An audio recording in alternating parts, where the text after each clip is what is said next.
Plus, to be a part of your day, Kevin Miller in the morning, KIDO Talk Radio, author of The Founders Revolution, The Forgotten History and Principles of the Declaration of Independence. Michael S. Law joining us. Mr. Law, good morning. Good morning. Thank you for having me. Good to have you with us here on KIDO Talk Radio. Now, a lot of people may or may not know that you've been active in local politics for quite some time. Tell us a little bit about your local history before you've gone national here with this publication. Yes, so I was on the local CUNA school board for a number of years, beginning in 2013. I've actually been involved in local politics a little bit longer than that, helping others in their campaigns as well as presenting bills before the legislature in our own state capital.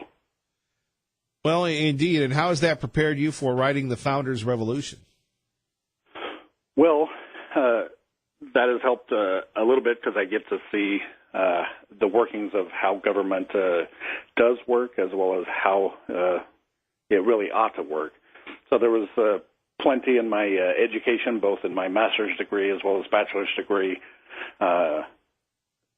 in studying American government and American history.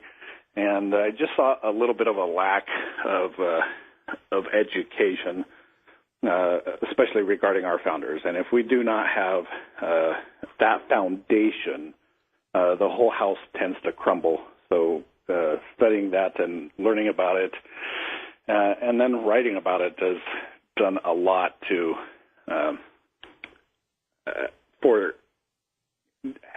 has just done a lot in helping understand what the founders thought and where our foundation came from.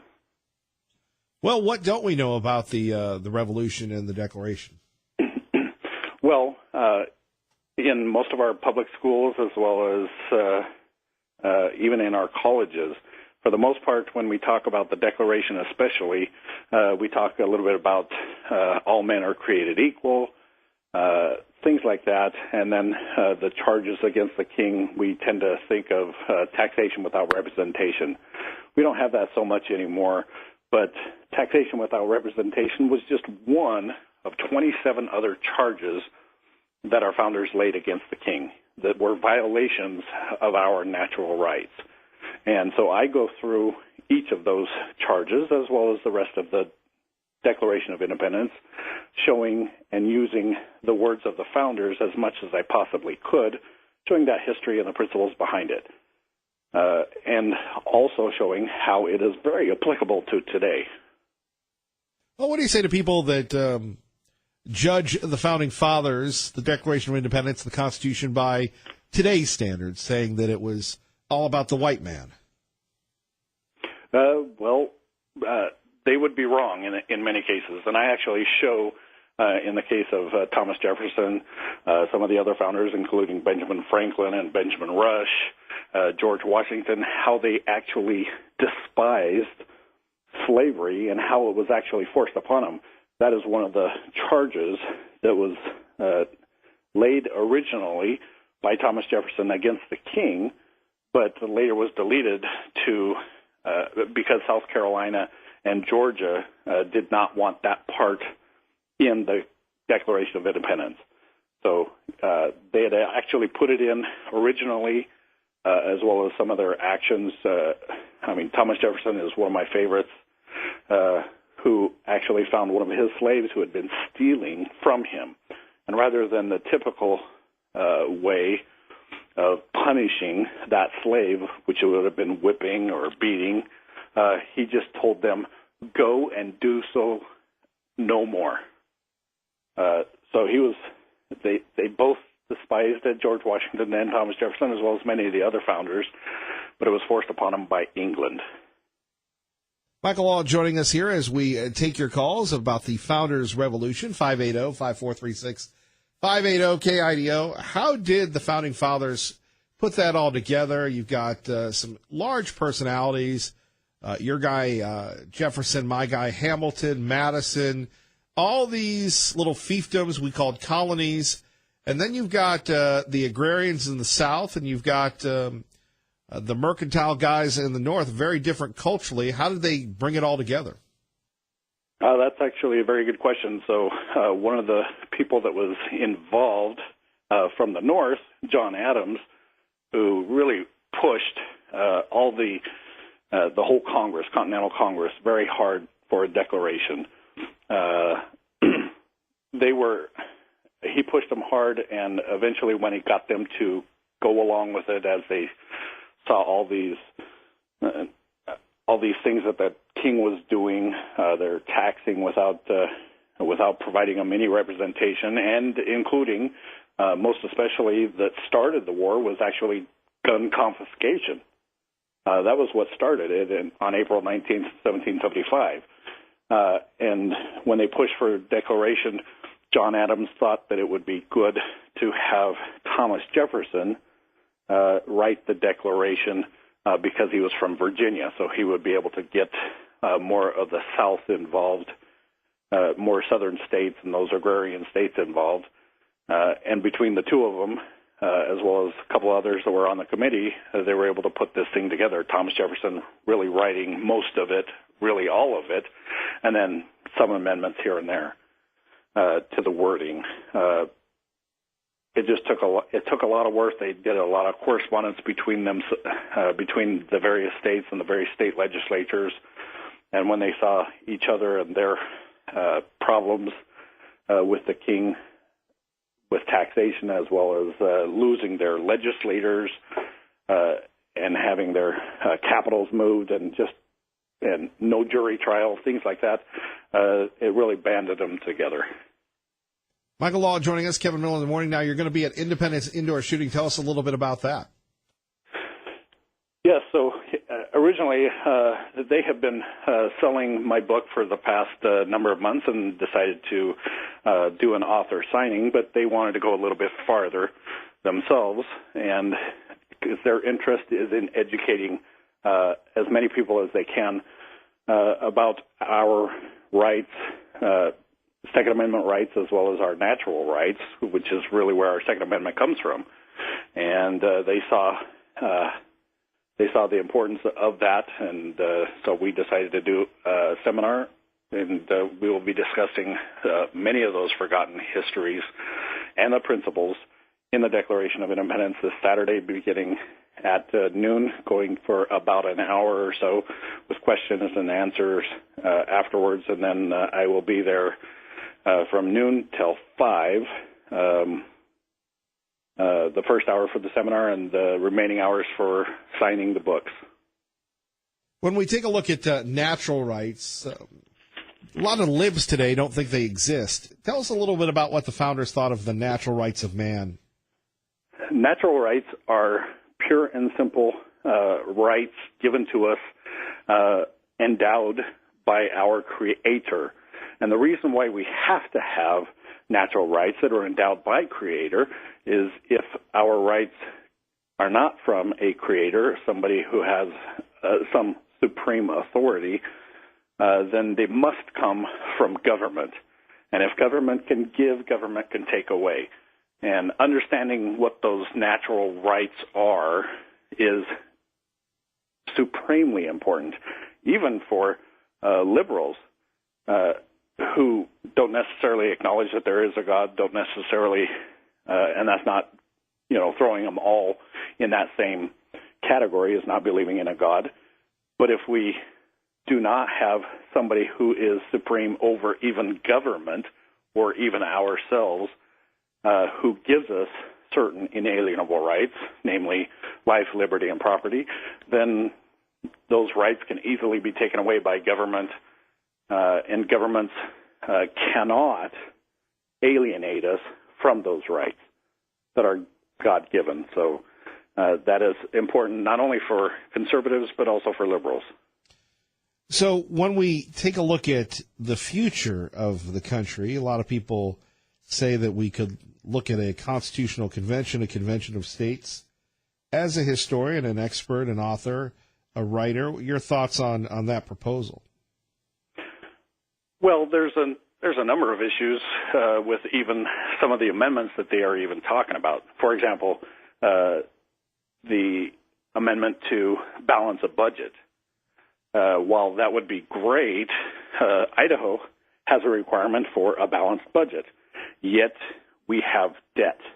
And many of the cities and counties and taxing districts have debt. And being on a school board and constantly voting no on debt was really important to me. And that debt is, I believe, a violation of Idaho's Constitution. But Idaho has it, and yet it does not get enforced. We're supposed to have a balanced budget, yet Idaho, as well as many of those districts, spend more through levies, through debt, than what they receive, which is the exact same thing that the federal government is doing, spending more than they have. And I do not see how any enforcement agency or individuals would exist if there was a balanced budget amendment, even at the federal level. So that is just one of the issues that I have. But the Article 5 Convention of the States, from the history that I have seen, we've had one convention of states, if you will, and that was the original Constitution. And every single one of the states that were involved, and they were colonies at the time, they sent delegates with specific orders to only amend the Articles of Confederation. And of course, we're not living under the Articles of Confederation because they, within the first couple of weeks of beginning the convention, they threw out the articles and started from scratch. And that is one of my fears. And we only have history to show what can happen.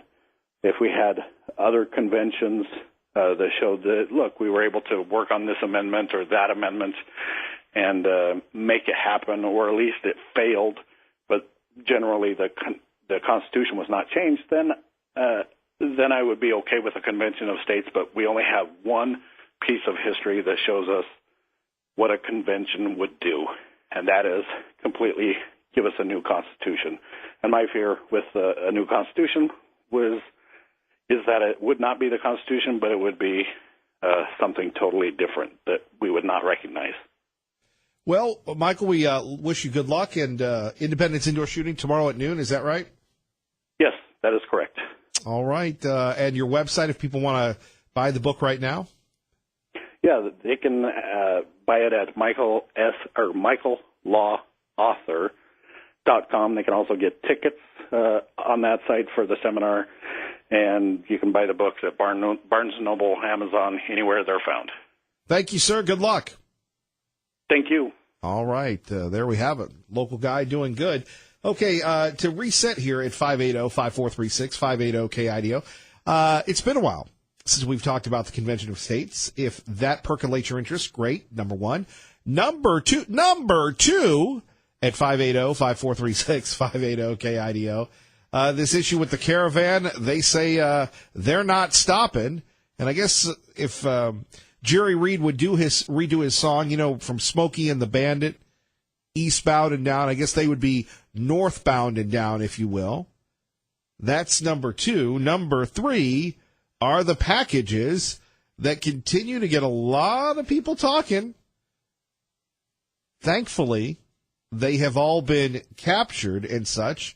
And you've got the media monarchs, maniacs, mavens, call them what you will, blaming President Trump. Are they missing the boat? Let's talk about it next. Waking up on the right side, Kevin Miller on 107.5 FM, 580 AM, KIDO Talk Radio. Might have happened here, sir. At the risk of sounding like a far right-wing lunatic, I have to say that I believe that this whole thing was an elaborate hoax. I believe that those bombs were never intended to explode. I think those bombs were intended to further divide the American people. I think it is entirely plausible I haven't picked a lane in this. Mm-hmm. Maybe it was a wretchedly incompetent bomber who didn't know how to make a bomb, that never studied the internet. I mean, I guess. By the way, this is Geraldo Rivera from Fox Business with Trish Reagan. And remember, when you hear Fox News on the radio, Fox Business, you're listening to 107.5 FM, 580 AM in the Treasure Valley. So now we're ripping the bomb maker for being incompetent, as if we're disappointed that people haven't been hurt. Come on, Geraldo, shame on you.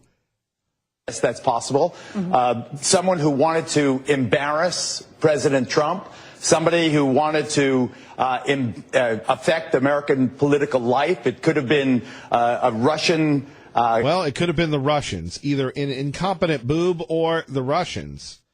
At 580-5436, 580-KIDO. It's amazing that the media, with their heightened, elevated sense of entitlement, sense of importance, is sitting back saying to us, they're mad at the bomber, they're mad at Trump, they're mad at the Russians, and yet we don't know, truthfully, who did it. We still have no idea who did this. All we can do is sit back and speculate. And that's what they're doing. Of course, they're using their speculation to go after President Trump, which is just crazy. They're sore losers, they're whiny, they're sniveling, and they want it to be a Republican, don't they? Similar thing happening, and media. We had no similar thing coming out of the White House at the time. No. That was so random and strange. Right. This is clear reflection of the atmosphere that we are living in now. That was not the case. I totally agree. Telling all their thousands, millions of followers that, right-wingers don't do this. It's only left-wingers that plant bombs. It's not a tactic of the right. And, I mean, whether it's Timothy McVeigh or the killing of Judge Vance, there are so many examples of how it goes on both sides. And Eric Robert Rudolph. There's crazy people on all sides. But they tell this to their people, and they believe it. And it's sort of like it's almost of a piece with the pre-existing condition lie. It's a lie that is so big, and it is. I don't like Nazi comparisons. I'm not comparing Trump to Hitler, but Goebbels called it the big lie. You just tell a lie as big as you can because you know that a lot of people are going to believe it. This feels like a spot. I have this fear that it could be some Russian operation, too, designed to do what's happening now. More of this, and so in some ways we shouldn't rule out. I'm just saying it's a very strange. The Russians did it. Traffic and weather together. KIUL Talk Radio. Eric Everett. And conservative congresswoman could be the next senator from Tennessee, Marsha Blackburn, earlier this morning on Fox and Friends. There's a right way and a wrong way to come to the United States, and this is the wrong way. You don't come as an invading force, and that is what we are seeing with this caravan. We are seeing it coming up after the news. We will have the latest on the migrant controversy, the packages. And this is the great thing about our little round table in the morning, is that you can say things here that you can't say on social media. You can say things here that you can't say in the workplace. You can say things here that you're around fellow conservatives. And the media's rushed to judgment on this thing.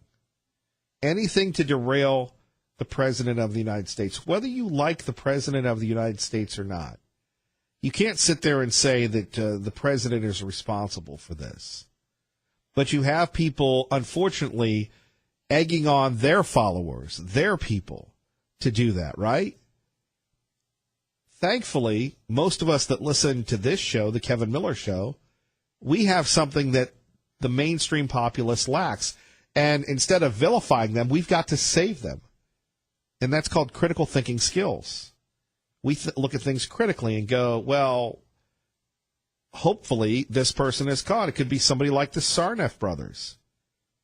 And as I was saying, I was listening to Howie Carr yesterday on Newsmax, and he's talking about the FBI and bungling a couple of things before. Now, I have the utmost respect for law enforcement, but, you look at the Sarnoff brothers, you look at other people, you look at, the people in Parkland, they said, hey, this guy's an issue, and they ignored him.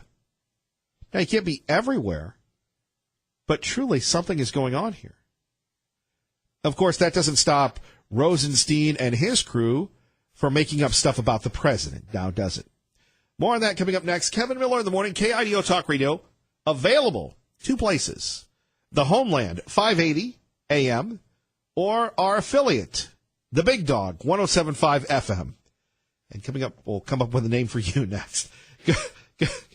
Good morning, Maggie. Good morning, Kevin. The organizers for this migrant caravan, the Pueblo Sin Fronteras group, tell us that they plan to continue to go forward, and likely most will go to Tijuana. They do say that they intend to possibly go through Mexico City and hold a protest at the U.S. Embassy there. It's very interesting. All this coming on the heels of DHS Secretary Kirstjen Nielsen saying that asylum is not something that you're going to get if you're coming. Take a listen. There seems to be a misunderstanding among the caravan. If you are coming here to seek family reunification, that is not asylum. You cannot stay.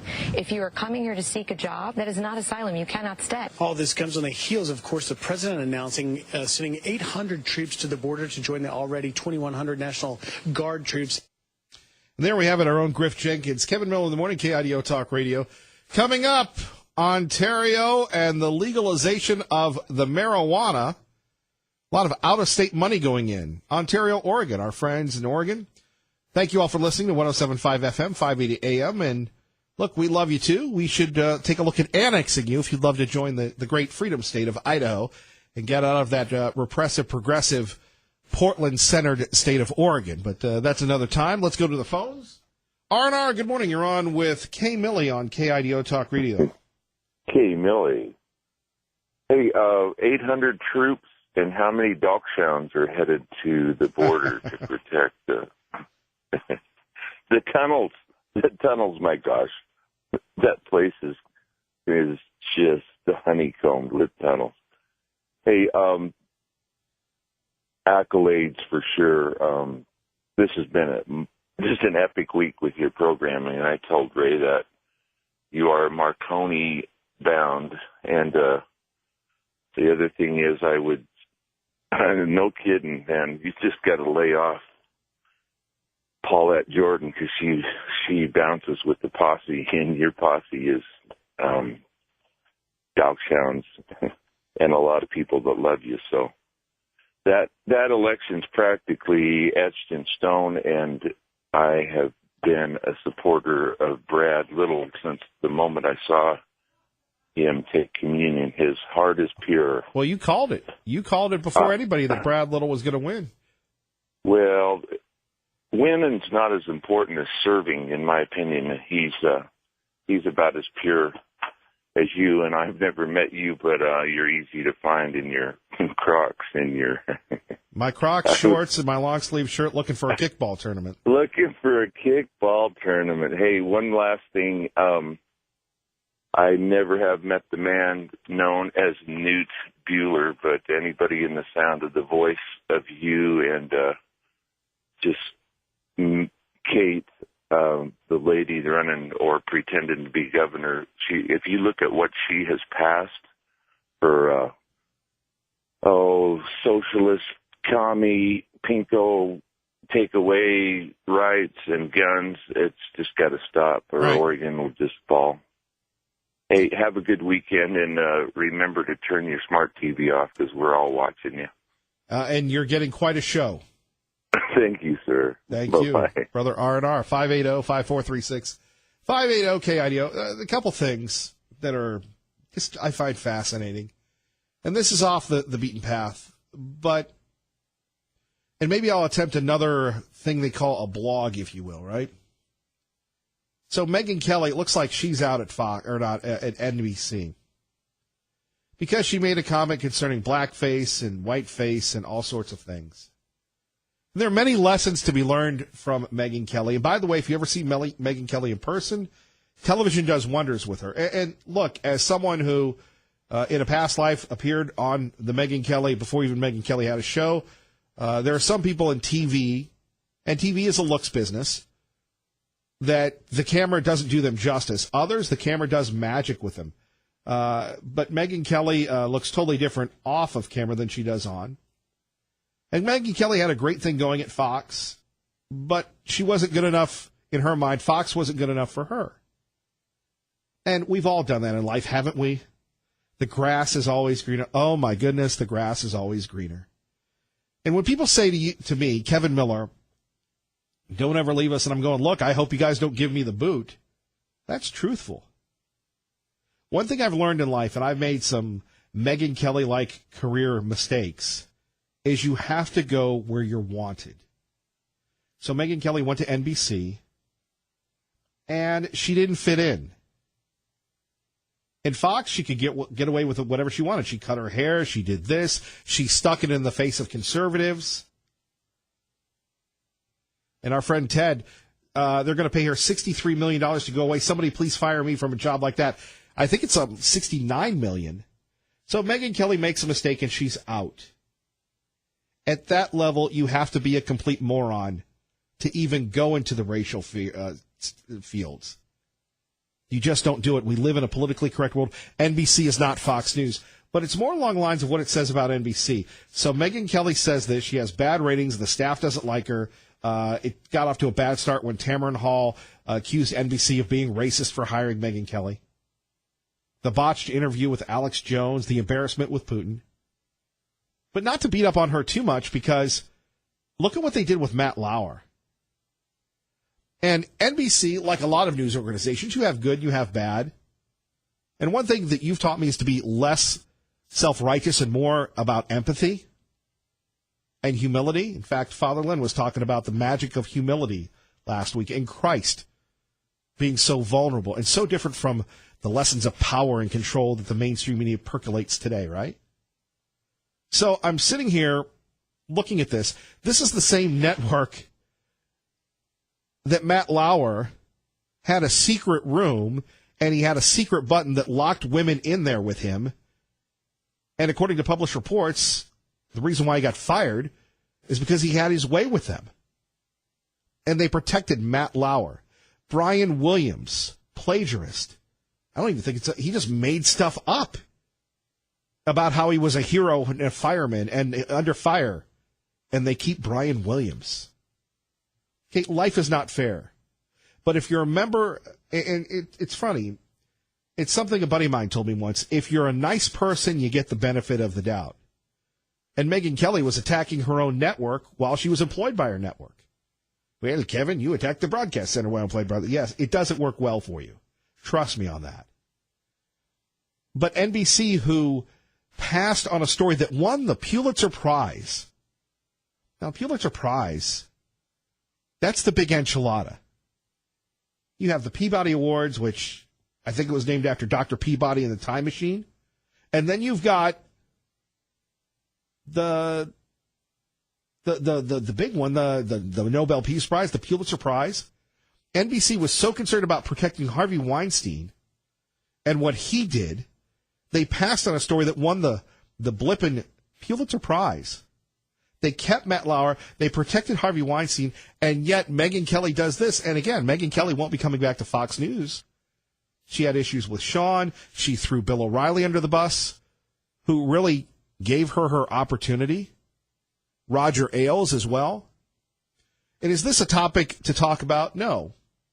At 580-5436, 580-KIDO. But it's something to discuss. And sometimes the great hosts, and you know who I'm talking about. Sometimes you'll like to listen to them. I am just like you. I like to listen, and I have people sometimes at work saying, Kevin, you need to talk more. Well, I can remember when we started this program and we had 3 calls in 4 hours. And I said, whenever we get people calling in, we're going to take their calls. But at a time like this, I'm amazed at the world that we live in. You know, what's the solution? Obviously, humility, obviously to do unto others as we would have done unto us. That is the golden rule that I try to live by, and I say try. And what's the biggest mistake somebody can make at work, at life, wherever, is to believe their own propaganda. And it's okay to do it at 27 or 37, but at 47? And then we have the faux tears, if you missed it. Megyn Kelly crying and saying she didn't cry because she hurt anybody's feelings. Look, there are things to Little Bighorn on There are things to throw everything on that mean much stuff to you, and then there are others that aren't. And when people talk about, hey, I'm doing this for the people, and then something doesn't go their way, they want to give it up. Well, it wasn't about the people. It was about themselves. And, Ted, you're right. $69 million to go away. That's good money to do absolutely nothing. Should she have been fired for saying those comments? In my opinion, no. The apology was good enough. She was making a reference, but in today's hypersensitive comments today, remember, Megyn Kelly went after Donald Trump, tried to make him look bad to promote herself.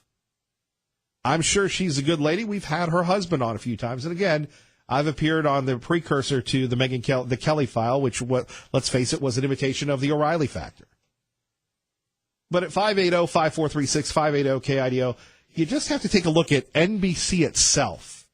Chuck Todd, Mika and Joe, and the type of company that would tolerate that behavior.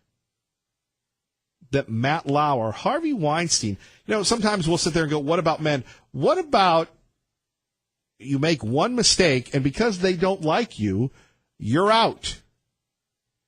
And this is the same network that backed Brian Williams, Harvey Weinstein, and Matt Lauer, and that continues to rip our beloved president.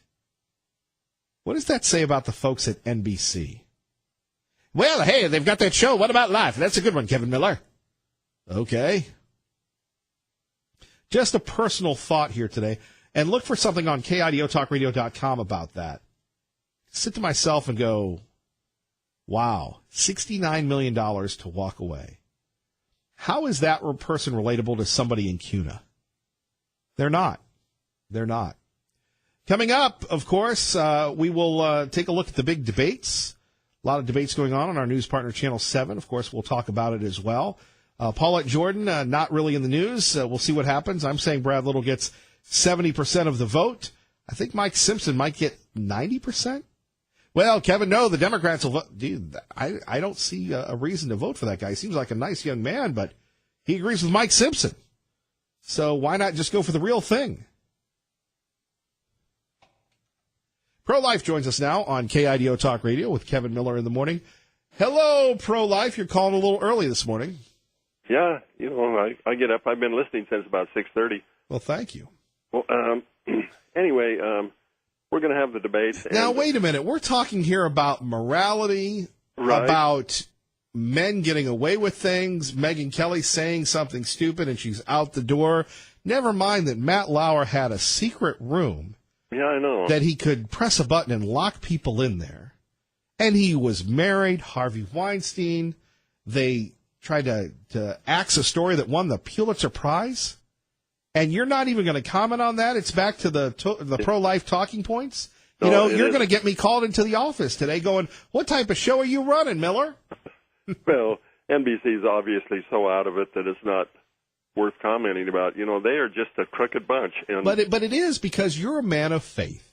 Right. You have so much empathy that you don't even like killing insects. You right. let a mosquito suck the blood out of you, then give him a swat. Right. So anyway, comment a little bit about the morality of the situation or lack thereof. Well, all of the alphabet groups, ABC, NBC, CBS? Yeah, CBS, NPR. I mean, they're all so messed up because they're just slanted in what they want to do. They want to just promote Democrats and get rid of Republicans, and they will cover up for any amount of corruption with Democrats. And what's happening, I'm so glad that Trump's our president because he has attacked the media, and that's the one thing that we needed to have happen now. Lots of people are attacking the media like they should be, and they need to be put in their place out of business or they're going to have to change. And now if people would call those big alphabet places and tell them, listen, I'm not buying any products that you guys advertise, then if the revenue started dropping, then they would really maybe do something about it. But otherwise, they're not going to do a darn thing. They're just going to keep being idiots.